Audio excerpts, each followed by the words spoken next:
नमस्कार दोस्तों, स्वागत है आप सबका हमारे यूट्यूब चैनल न्यू दृष्टि आईएएस में। हम लोग एक नई श्रृंखला प्रारंभ करने जा रहे हैं जिसमें कि उत्तर प्रदेश विशेष को कवर किया जाएगा। उत्तर प्रदेश सामान्य ज्ञान या फिर यूपी जीके को हम लोग इसमें कवर करेंगे और एक तरफ से एक तरफ पूरे के पूरे उत्तर प्रदेश जीके को हम लोग इसमें इस श्रृंखला में कवर करेंगे।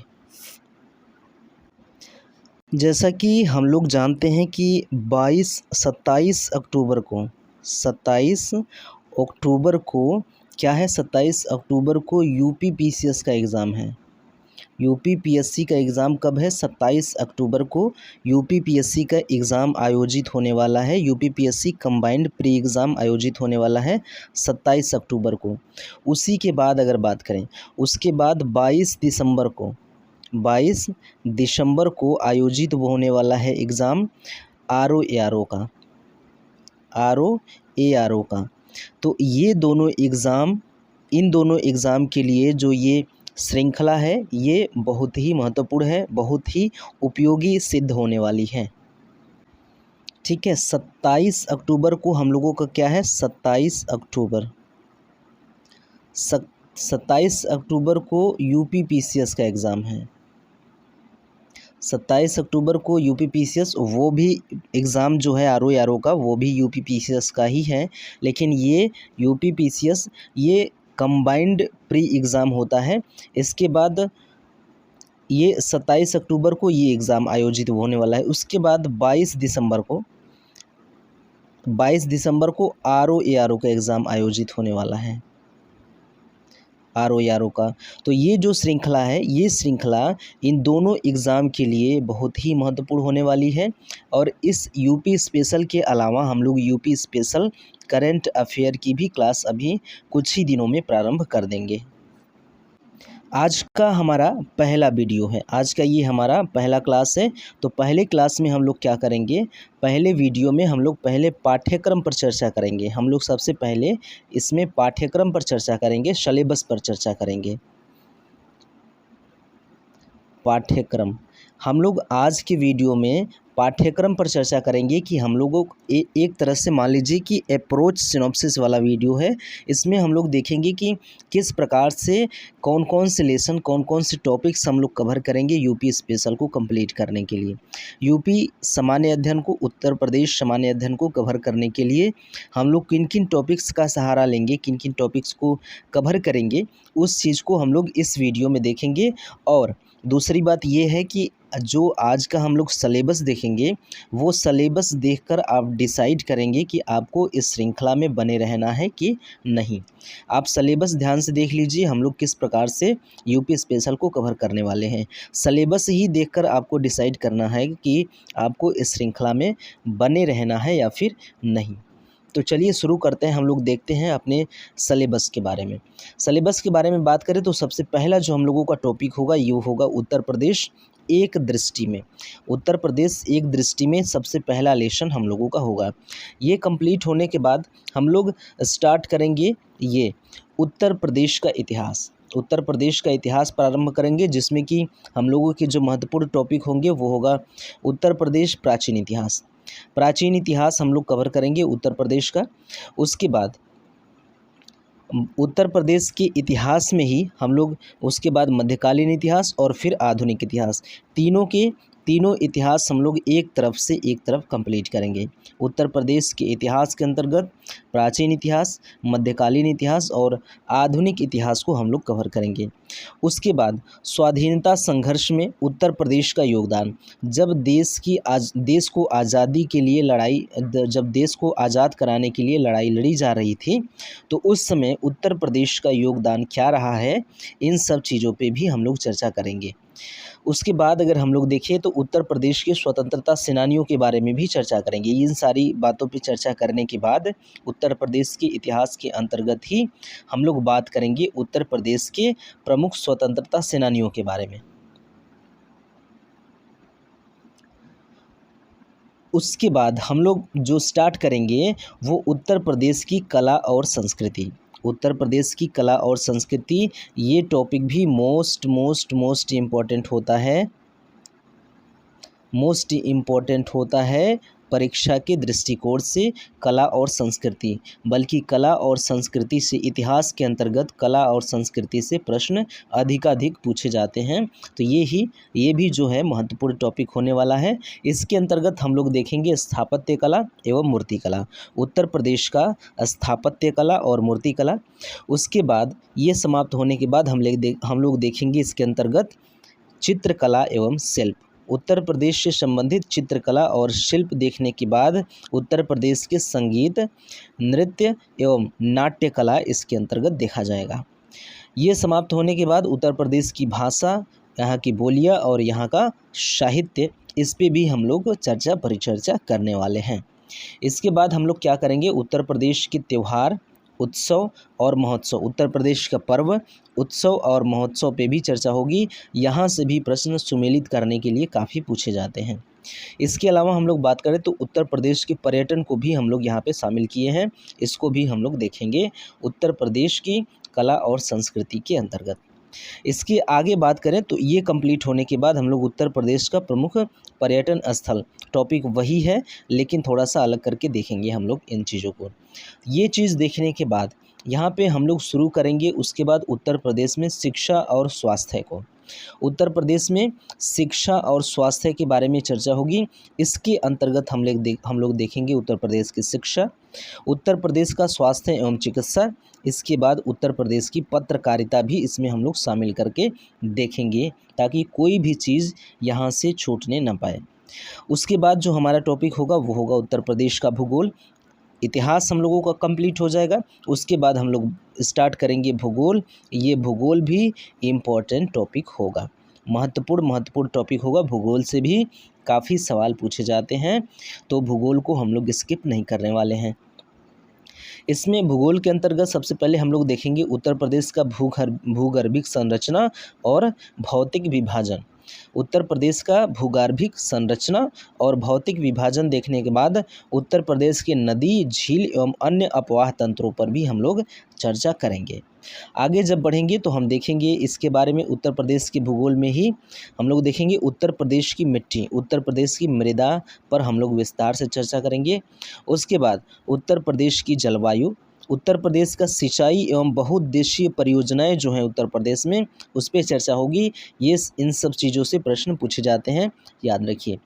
अगला जो हम लोगों का टॉपिक होगा वो प्राकृतिक वनस्पति एवं वन्य जीव, प्राकृतिक वनस्पति एवं वन्य जीव के बारे में हम लोग चर्चा करेंगे। अगला जो टॉपिक होगा हम लोगों का उत्तर प्रदेश की खनिज संपदा और उसके बाद होगा ऊर्जा संसाधन। उत्तर प्रदेश की खनिज संपदा और उत्तर प्रदेश की ऊर्जा संसाधन के बारे में हम लोग बात करेंगे। उसके बाद जब आगे बढ़ेंगे तो उत्तर प्रदेश की भूगोल में ही हम लोग उत्तर प्रदेश का परिवहन और संचार पे भी बात करेंगे। एक आध सवाल आपको किसी न किसी वर्ष इससे भी देखने को मिल जाते हैं। उसके बाद हम लोग जनसंख्या एवं नगरीकरण पे चर्चा करेंगे विस्तार से। इस पे चर्चा करने के बाद उत्तर प्रदेश का मंडल और जिलेवार अध्ययन करेंगे हम लोग। एक एक ज़िले के बारे में, एक एक मंडल के बारे में हम लोग अध्ययन करेंगे भूगोल के अंतर्गत ही। उत्तर प्रदेश का भूगोल जब हम लोग अध्ययन करेंगे तो उसमें लास्ट में हम लोग देखेंगे मंडल एवं जिलेवार, उसका अध्ययन करेंगे। उसके बाद हम लोग देखेंगे उत्तर प्रदेश में सामाजिक मुद्दे, उत्तर प्रदेश के सामाजिक मुद्दों को भी हम लोग यहाँ पे देखने वाले हैं। चीज़ें ये भी महत्वपूर्ण होती हैं। इसके अंतर्गत हम लोग देखेंगे सामाजिक संरचना एवं सामाजिक समस्याएं। उत्तर प्रदेश की सामाजिक संरचना और यहाँ की सामाजिक समस्याओं पर चर्चा हम लोग करेंगे। उसके बाद हम लोग देखेंगे उत्तर प्रदेश सामाजिक सशक्तिकरण प्रयास एवं उसका प्रयास के परिणाम जो आए हैं निकल के, उसके बारे में हम लोग बात करेंगे। उसके बाद उत्तर प्रदेश के सामाजिक मुद्दे में ही हम लोग जनजाति और उनकी समस्याएं, जनजातियां देखेंगे। जनजातियों से सवाल आपको मिलेंगे, याद रखिएगा। तो जनजातियां देखेंगे और उनकी समस्याएं। उत्तर प्रदेश नगरीकरण और उसकी समस्याएं, ये भी देखेंगे। और उसके बाद हम लोग देखेंगे उत्तर प्रदेश की राज्य व्यवस्था। उत्तर प्रदेश की राज्य व्यवस्था ये भी महत्वपूर्ण टॉपिक होगा हम लोगों का, उत्तर प्रदेश की राज्य व्यवस्था।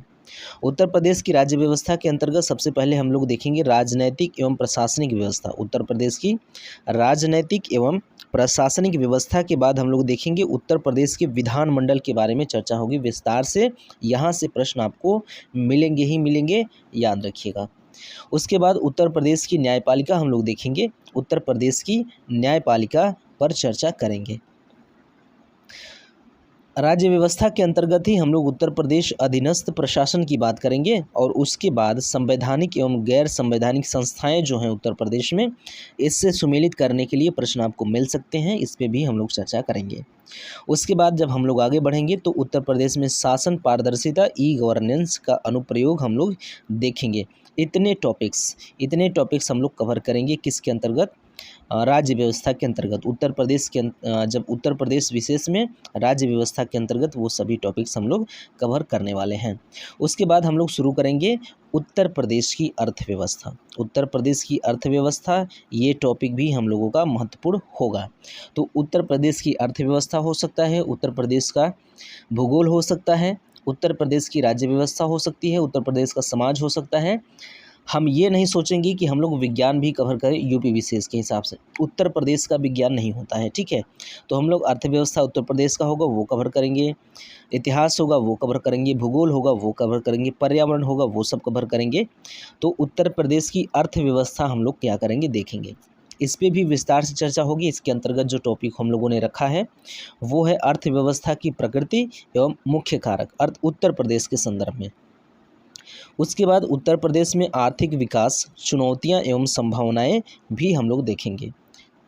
उसके बाद उत्तर प्रदेश में कृषि एवं पशुपालन पर चर्चा होगी।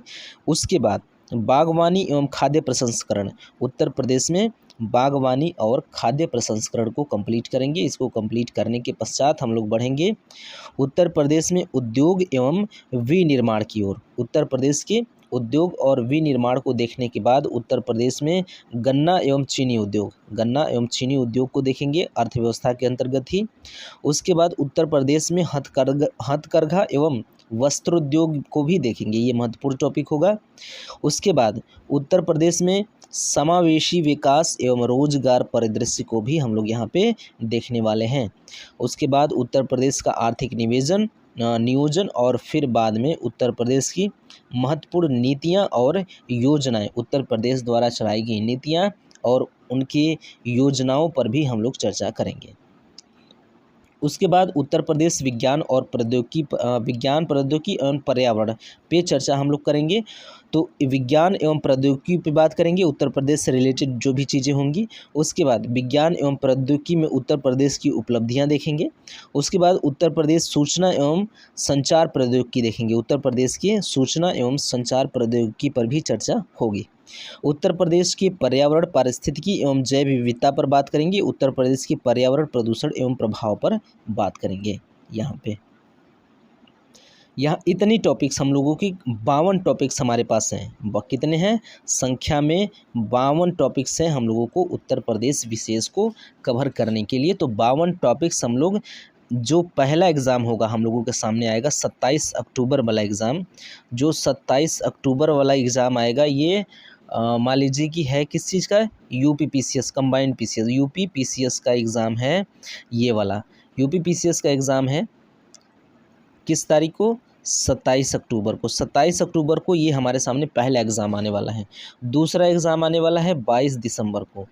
तो हम लोग कोशिश करेंगे कि 27 अक्टूबर मतलब पहले एग्ज़ाम से पहले ही चीज़ें हम लोगों की समाप्त हो जाए, हम लोग कंप्लीट कर लें चीज़ों को, ठीक है। तो इतनी चीज़ें हम लोग कवर करेंगे उत्तर प्रदेश विशेष के अंतर्गत। तो कुछ चीज़ें हम लोग अभी देख लेते हैं, छोटी चीज़ें हैं, ये आम तौर पे सभी छात्र छात्राएं हमेशा जानते रहते हैं, लेकिन चूंकि हम लोगों को कवर करना है उत्तर प्रदेश विशेष, तो जिस तरह से शुरू करना चाहिए उसी तरह से हम लोग भी करेंगे। भले इन चीज़ों को आप लोग जानते हैं पहले से, तो क्या हुआ। हम लोग सबसे पहले बात करें अगर राज्य की स्थापना के बारे में, हम लोग उत्तर प्रदेश एक संक्षिप्त मतलब उत्तर प्रदेश के बारे में एक नज़र में जो हमें देखना है, पहला लेसन हम लोगों ने बात किया था कवर करना है। पहला हम लोगों का क्या था, पहला हम लोगों का था उत्तर प्रदेश एक दृष्टि में, उत्तर प्रदेश एक दृष्टि में था हम लोगों को कवर करना। तो उसी चीज़ को हम लोग यहाँ पे पहले कवर करेंगे, उसी में से कुछ चीज़ें आज लेकर आए हैं, उसके बाद हम लोग फिर मिलेंगे रोज़ रोज़ ढेर सारी चीज़ें लेकर। तो आज जो हमारे पास है वो ये है कि जो राज्य उत्तर प्रदेश राज्य है, उत्तर प्रदेश राज्य की स्थापना, एक मिनट इसको थोड़ा सा मोटा कर लेते हैं, ठीक है। अब बात करें हम लोग उत्तर प्रदेश राज्य जो है, उत्तर प्रदेश राज्य की स्थापना कब हुई थी, तो आपको बताना है 24 जनवरी 1950 को। 24 जनवरी 1950 को उत्तर प्रदेश राज्य की स्थापना होती है। ये बात आप याद रखिएगा। सवाल हालांकि पूछे जा सकते हैं, पूछे नहीं जा रहे हैं, बहुत ज़्यादा सरल सवाल की श्रेणी में आ जाएगा, लेकिन पूछे जा सकते हैं, किसी भी एग्ज़ाम में पूछा जा सकता है। तो आप इसके लिए तैयार रहिए कि राज्य की स्थापना 24 जनवरी सन 1950 को की गई थी। 24 जनवरी सन 1950 को। उसके बाद राज्य का पुनर्गठन की बात करें, राज्य का पुनर्गठन 1 नवंबर 1956 को हुआ था। राज्य का पुनर्गठन आपसे अगर कभी पूछे कि कब हुआ था, तो 1 नवंबर 1956 आपको सीधे सीधे बताना है। आगे अगर बात करें तो राज्य का विभाजन कब हुआ था, तो 9 नवंबर सन 2000 को राज्य का विभाजन हुआ था, और इससे निकला था क्या, उत्तराखंड, उत्तरांचल इससे निकला था, उत्तरांचल निकला था, बाद में चल के उत्तराखंड हो गया। तो 1 नवंबर सन 2000 को उत्तरांचल यानी कि उत्तराखंड अस्तित्व में आया, उत्तर प्रदेश से ही अलग होके। तो उत्तर प्रदेश का विभाजन जो हुआ 9 नवंबर सन 2000 को हुआ था। स्थापना दिवस कब मनाया जाता है, चूँकि 24 जनवरी को राज्य की स्थापना की गई थी, तो उत्तर प्रदेश स्थापना दिवस मनाया जाता है 24 जनवरी को, याद रखिए। आगे हम लोग बात करें तो नामाकरण की बात करें, उत्तर प्रदेश के नामकरण से संबंधित मुद्दे क्या हैं कि जून 1836 की बात करें तो उस समय तक उत्तर प्रदेश को उत्तर पश्चिम प्रांत के नाम से जाना जाता था। जून 1836 से, जून 1836 से 1877 तक, 1877 तक इसको उत्तर पश्चिम प्रांत के नाम से जाना जाता था। अब फरवरी 1877 की बात करें, फरवरी 1877 को इसका नाम चेंज हुआ और उत्तर पश्चिम प्रांत आगरा एवं अवध, इतना बड़ा इसका नाम हो गया, उत्तर पश्चिम प्रांत आगरा एवं अवध। ये कब तक रहा, ये नाम रहा कब तक, 1902 तक, 1902 तक यही नाम रहा। 1902 में इसका नाम चेंज होता है, संयुक्त प्रांत आगरा एवं अवध इसका नाम हो जाता है, संयुक्त प्रांत आगरा एवं अवध। ये कब तक रहता है, ये रहता है 1937 तक।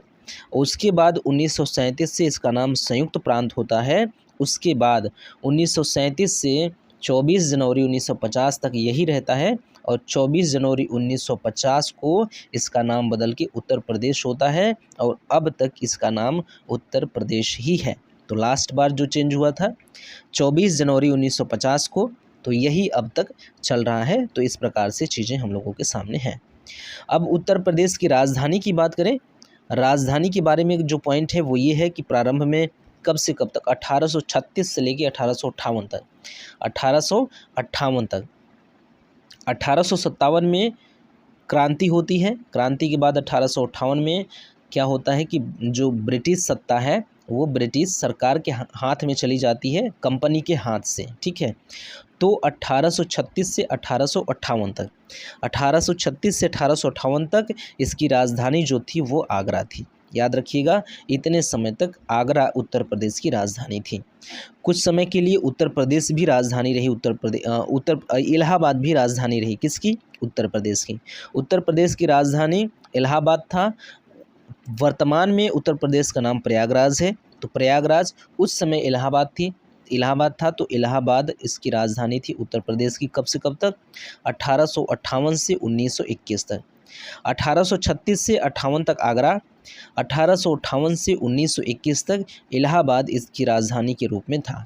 उसके बाद 1821 में इसका चेंज हुआ और लखनऊ का कुछ भाग 1921 से 1935 तक राजधानी के रूप में रहा उत्तर प्रदेश का। उसके बाद लखनऊ 1935 में फिर चेंज होता है, 1935 में इसमें बदलाव होता है, और इस बदलाव के तहत लखनऊ को पूर्णतः उत्तर प्रदेश की राजधानी कर दी जाती है। और अब तक 1935 में जो चेंज हुआ वो अब तक चल रहा है और लखनऊ अभी भी उत्तर प्रदेश की राजधानी के रूप में देखा जाता है।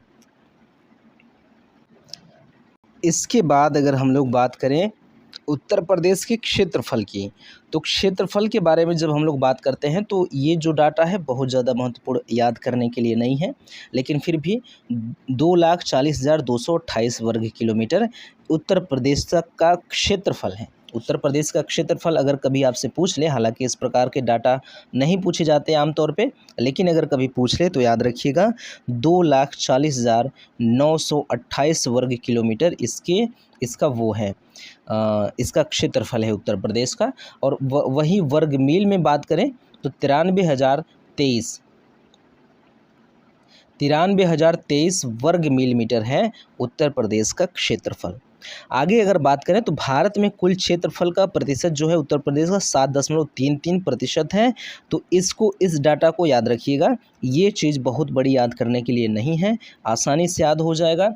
भारत के कुल क्षेत्रफल का प्रतिशत जो है उत्तर प्रदेश का, भारत का जो क्षेत्रफल है, संपूर्ण भारत का जो क्षेत्रफल है उसमें उत्तर प्रदेश का क्षेत्रफल का जो योगदान है वो 7.33% है। उत्तर प्रदेश का जो क्षेत्रफल है वो 7.33% है भारत के संपूर्ण क्षेत्रफल के परिप्रेक्ष्य में, ठीक है। उसके बाद क्षेत्रफल की दृष्टि से भारत में स्थान जो उत्तर प्रदेश का है वो चौथा, 4वें स्थान पे उत्तर प्रदेश से कौन से चौथे स्थान पे उत्तर प्रदेश है क्षेत्रफल की दृष्टि से। क्षेत्रफल की दृष्टि से उत्तर प्रदेश भारत में कौन सा स्थान रखता है, तो आपको जवाब देना है चौथा स्थान रखता है। सबसे पहले राजस्थान है, दूसरे नंबर पे मध्य प्रदेश है, तीसरे नंबर पे महाराष्ट्र और चौथे नंबर पे उत्तर प्रदेश है। चीज़ याद रखिएगा। आगे बात करें तो भौगोलिक स्थिति की बात करें तो भौगोलिक स्थिति में उत्तर प्रदेश की अवस्थिति कहाँ है, इसके बारे में अगर हम लोग तो देखते हैं। जैसे अगर हम लोग बात करें, जैसे मान लेते हैं ये क्या है, ये एक तरह से मान लेते हैं पृथ्वी है। पृथ्वी के बीचों बीच इस तरह से खींची गई है भूमध्य रेखा। क्या है? भूमध्य रेखा। पृथ्वी के बीचों बीच से खींची गई है भूमध्य रेखा। इसी को कहा जाता है विषुवत रेखा। इसी को विषुवत रेखा कहा जाता है। और इसके उत्तर का जो भाग है, इसके ऊपर का जो भाग है वो उत्तर है और इसके नीचे का जो भाग है वो क्या है? दक्षिण है। और इस तरह से एक रेखा अगर खींच दीजिए देशांतर रेखा, तो इधर का जो भाग हो जाएगा पश्चिम हो जाएगा और इधर का जो भाग हो जाएगा वो क्या हो जाएगा? पूर्व हो जाएगा। इधर का जो भाग हो जाएगा वो हो जाएगा पूर्व। ये इसको यहाँ से हटा दीजिए, इधर का भाग हो जाएगा पूर्व। तो इस प्रकार से चारों तरफ मान लीजिए है। अब बात करते हैं उत्तर प्रदेश की अवस्थिति की। अब भारत की अवस्थिति की सबसे पहले बात करें तो भारत कहाँ पे है? भारत आपको यहाँ पे मिलेगा। भारत कहाँ पे मिलेगा? यहाँ पे आपको मिलेगा इंडिया, हमारा प्यारा भारत मिलेगा यहाँ पे। इसका मतलब सबसे पहले हम भारत की अवस्थिति देखें तो भारत किस क्षेत्र में है? देखिए भारत यहाँ पे है। ये कौन सा है? उत्तर और पूर्वी क्षेत्र है, मतलब पूर्वोत्तर में है। पूरे ग्लोब में जो भारत की अवस्थिति है वो पूर्वोत्तर में है। आप देख रहे हैं ये उत्तर है और ये पूर्व है। ये वाला उत्तर वाला एरिया है और पूर्व, उत्तर पूर्व में या पूर्वोत्तर में भारत की अवस्थिति है। पूरे ग्लोब के परिप्रेक्ष्य में बात करें तो भारत की अवस्थिति पूर्वोत्तर में है। इसका मतलब कि भारत के पूर्वोत्तर में है। अब देखिए जैसे हम लोगों ने अभी बात किया कि ये क्या है, मान लीजिए कि ये है और ये विषुवत रेखा हो गया, ये ऐसे हो गया। पूर्वोत्तर में यहाँ पे भारत की अवस्थिति है। ये क्या है? पूर्व है, ये पश्चिम है, ये उत्तर है और ये क्या है? दक्षिण है। भारत की अवस्थिति कहाँ है? पूर्वोत्तर में है, क्योंकि ये देखिए पूर्व है और ये उत्तर है। तो उत्तर पूर्व या पूर्वोत्तर में भारत की अवस्थिति है यहाँ पे। अब देखिए जो भी रेखाएं होंगी, अब रेखाओं के बारे में एक बार बात कर लें थोड़ा सा, फिर बात करते हैं। अब ये जैसे ग्लोब है, ग्लोब पे जो सीधी खींची गई रेखा है, जो ऊपर से नीचे, मान लीजिए कि उत्तर से दक्षिण, आप इस तरह से कह सकते हैं, उत्तर से दक्षिण की ओर खींची गई जो काल्पनिक रेखाएं हैं वो क्या हैं? वो देशांतर रेखाएं होती हैं। वो क्या होती हैं? वो होती हैं देशांतर रेखाएं। उसको देशांतर रेखाएं कहते हैं। वहीं अगर हम लोग बात करें ग्लोब पे जो उत्तर से दक्षिण पूर्व से पश्चिम की ओर जो इस तरह से जो क्षैतिज लेटी हुई जो रेखाएं होती हैं, खींची गई होती हैं, उसको कहते हैं अक्षांश रेखा। क्या कहते हैं? अक्षांश रेखा उसको कहते हैं। तो इस चीज़ को याद रखिएगा। जो लेटी हुई रेखाएं खींची गई हैं, या फिर बात कर लें जो पश्चिम से पूर्व की ओर जो रेखाएं खींची गई हैं काल्पनिक रूप से, वो अक्षांश हैं। और जो रेखाएं कहाँ से उत्तर से दक्षिण की तरफ खींची गई हैं, वो रेखाएं देशांतर रेखाएं होती हैं। तो इस तरह की रेखाएं होती हैं। अब हम लोग देखेंगे भारत की अवस्थिति कैसे हम नाप सकते हैं। अब अगर बात करें हम लोग, तो जैसे ये ग्लोब है, दूसरा पेज हम लोग लेते हैं। जैसे मान लेते हैं ये ग्लोब है। अब हम लोगों ने जान लिया है कि ये क्या है, मतलब कि ये देशांतर और अक्षांश क्या होता है। तो अगर मान लेते हैं ये ग्लोब है। अब हम लोग बात करेंगे भारत की अवस्थिति कहाँ है। भारत की अवस्थिति यहाँ पे है। भारत की अवस्थिति कहाँ पर है? यहाँ पे है। अब हम लोग अगर बात करें अक्षांश रेखाओं की बात अगर देशांतर रेखाओं की बात करेंगे, देशांतर रेखा याद रखिएगा, इस तरफ क्या है? पूर्व है, और इस तरफ क्या है? पश्चिम है। इस तरफ पश्चिम है, इस तरफ उत्तर है, और इस तरफ दक्षिण है। ठीक है, इस तरफ क्या है? दक्षिण है। अब हम लोग अगर बात करें देशांतर रेखाओं के संदर्भ में, देशांतर रेखाएं ये हैं जो उत्तर से दक्षिण की ओर खींची गई हैं। इसके संदर्भ में बात करेंगे तो हम कभी ये नहीं कहेंगे कि भारत पश्चिमी देशांतर में है। भारत हमेशा पूर्वी देशांतर में ही रहेगा, क्योंकि ये जो देशांतर है, देशांतर के पूर्व में पूरी तरह से भारत पड़ता है। जब भारत देशांतर के पूर्व में पूरी तरह से पड़ता है, अब चूँकि भारत में है उत्तर प्रदेश, तो उत्तर प्रदेश भी पूरी तरह से पूर्वी देशांतर में ही पड़ेगा। कहाँ पड़ेगा? पूर्वी देशांतर में ही पड़ेगा। याद रखिएगा, ये देशांतर पूर्व की ओर होगा। ये पूर्व है, इधर का साइड जो है वो पूर्व है। ये वाला साइड जो है, इससे इधर का साइड जितना है वो पूर्व है। तो पूर्व है, तो इसका मतलब हम किसी भी संख्या के रूप में हम देशांतर के लेंगे, चाहे कोई भी डिग्री लेंगे, लेकिन वो जब भी होगा तब भी पूर्वी देशांतर होगा। ऐसा नहीं है कि अगर हम लोग भारत की बात कर रहे हैं, मान लीजिए कि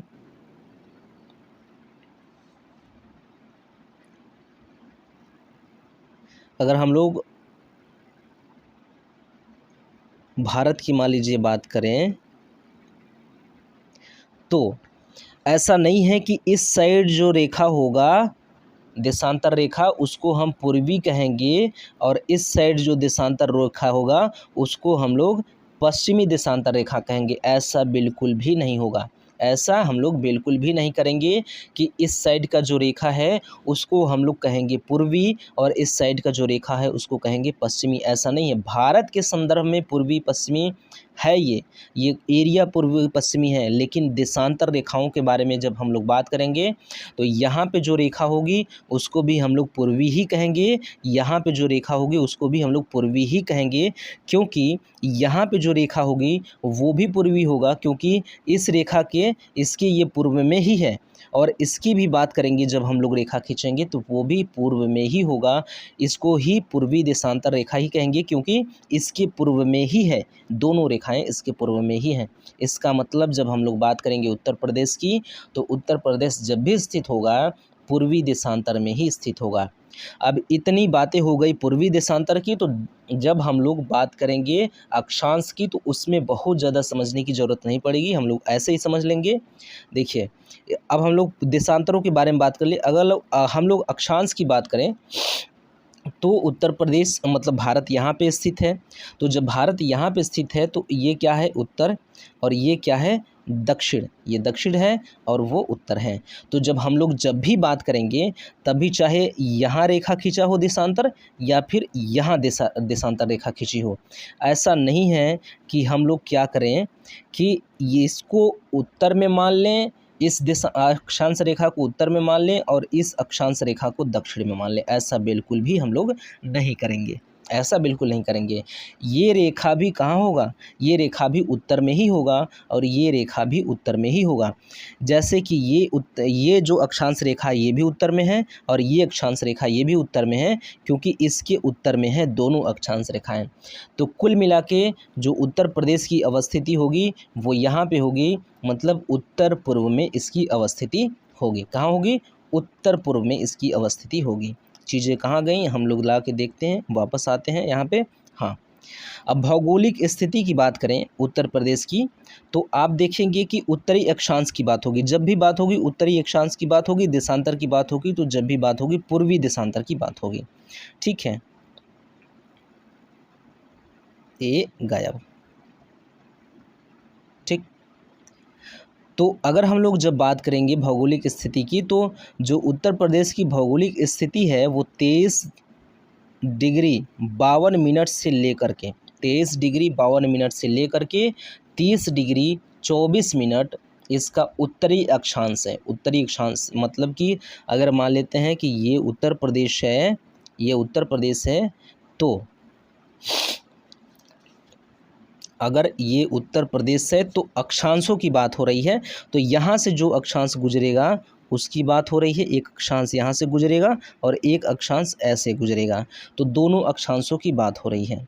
तो ये जो अक्षांश होगा ये होगा 23 डिग्री 52 मिनट, 23 डिग्री 52 मिनट का ये अक्षांश होगा, और ये वाला जो अक्षांश होगा 30 डिग्री 24 मिनट का ये अक्षांश होगा। तो ये उत्तर प्रदेश का अक्षांशीय विस्तार है, और दोनों अक्षांश जो होगा वो उत्तरी अक्षांश ही होगा, क्योंकि उत्तर में ही स्थित है। तो दोनों अक्षांश उत्तर में ही होगा। तो 23 डिग्री 52 मिनट से लेकर के 30 डिग्री 24 मिनट उत्तरी अक्षांश तक उत्तर प्रदेश का विस्तार है। वहीं पे अगर देशांतरी विस्तार की बात करें तो यहाँ से देशांतर रेखा गुजरेगी और यहाँ से देशांतर रेखा गुजरेगी। तो ये वाला जो रेखा होगा ये रेखा होगा 77 डिग्री और 5 मिनट, 77 डिग्री 5 मिनट का ये रेखा होगा। और इसकी बात करेंगे तो ये 84 डिग्री 39 मिनट, 84 डिग्री 39 मिनट का ये रेखा होगा। तो 77 डिग्री 5 मिनट से लेके 84 डिग्री 39 मिनट पूर्वी देशांतर का इसका विस्तार है। पूर्वी देशांतर क्यों, क्योंकि ये मान लेते हैं जो बड़ी सी देशांतर रेखा है पूरे ग्लोब पे खींची गई है, सारी चीज़ें इसके पूर्व में ही हैं। ठीक है, इसलिए पूर्वी देशांतर है। तो ये है उत्तर प्रदेश का जो है भौगोलिक विस्तार। क्या है, उत्तर प्रदेश का भौगोलिक विस्तार। आगे अगर हम लोग बात करें तो आगे क्या चीज़ें आती हैं, यहाँ पे देख सकते हैं, वही चीज़ें हम लोग यहाँ पे समझ सकते हैं। ऐसे ये देशांतर रेखा अक्षांश रेखाएं हो जाएंगी, यहाँ से गुजरेगा जो वो देशांतर रेखाएं हो जाएंगी। आगे बात करें अगर हम लोग, तो पूर्व से पश्चिम की जो लंबाई है उत्तर प्रदेश की वो कितनी है। ये क्या है, ये पूर्व है, कहाँ गया, चल नहीं रहा है। हाँ, ये है पूर्व, ये पूर्व है, ये पश्चिम है। तो ये वाली जो लंबाई है उत्तर प्रदेश की, ये वाली लंबाई जो है वो कितनी है, वो है 650 किलोमीटर। 650 किलोमीटर पूर्व से पश्चिम भारत ये उत्तर प्रदेश की लंबाई है।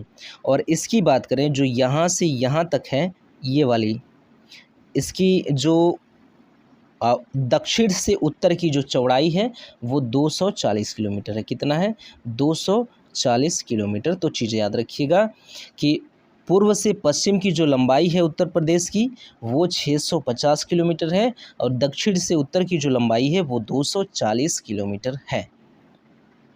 ठीक है, तो यहाँ तक चीज़ें हमारी समाप्त हो जाती हैं। अब हम लोग मिलेंगे अगले वीडियो में चीज़ें लेकर। इसमें हम लोगों को मूल रूप से हम लोगों को सलेबस को ही डिस्कशन करना था, सलेबस का ही डिस्कशन करना था मूल रूप से। इस वीडियो में थोड़ी सी चीज़ें हम लोग लेकर आ गए ताकि थोड़ा सा चीज़ें यहाँ पे जो चीज़ स्टार्टिंग में हमें पढ़नी है वो कुछ चीज़ें देख लें। अब हम लोग मिलेंगे अगले वीडियो में, और आप इस श्रृंखला में बने रहिए और अपनी तैयारी को आगे बढ़ाते रहिए। मिलते हैं अगले वीडियो में आगे की चीज़ें लेके, तब तक के लिए धन्यवाद।